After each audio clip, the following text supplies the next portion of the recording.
So when I was studying how computer science had been used in drug discovery historically, I would characterize a lot of those programs as one of two types. Okay? Either someone had created data that no one else had access to, and because of that they could make a discovery that other people couldn't, or they used some clever piece of computer science to extract information from a data source that had, if you will, hidden information in it. But all of those programs kind of suffered from the same thing, which is tons of false positives, right? Some good discoveries, but a lot of what came out of those projects were things that actually didn't work. And my thought was, rather than going after single data sources, why not combine multiple data sources from many different disciplines, many different angles, if you will, different lenses, and combine that together to get a better overall view of what's real and what's a false positive. One way to think about it is drug discovery as a whole, historically, has been led by biologists, okay? And when you take a biology-centric view to doing drug discovery, you think about it in the context of going after, if you will, incremental improvements based on that discipline, that branch of science.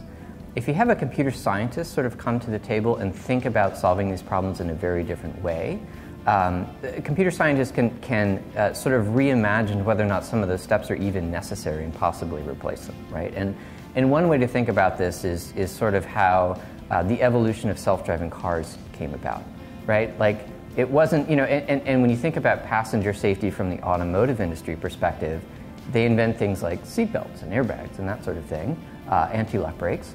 But when a computer scientist starts thinking about passenger safety, they think, let's get rid of the driver, right, and actually create an autonomous vehicle.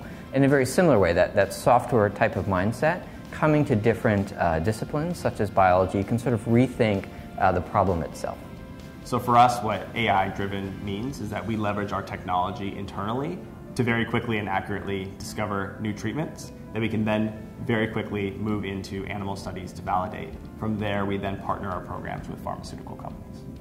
And so for us, kind of the programs we focus on have sort of three sort of characteristics about them. The first is that there's a sufficient amount of data that we can make a good prediction. And so examples of where the data is harder to get our hands on are places like rare disease, where there may not be enough quantity of data to make a good prediction. So the first is to have the data source. The second is to have a really crisp preclinical study, right? We want to be able to characterize how these drugs ultimately will perform in humans, and we do that through preclinical experiments. And a key part of being able to have a successful drug program is whether or not there's a really decisive endpoint in those early stages to tell you you've got something of meaning. And then the third is really market sort of acceptance, if you will, right? If there's a pharmaceutical company or a later stage partner who's putting resources and assets behind developing that program, that gives us a good hint that we're onto something that we can actually commercialize and move forward.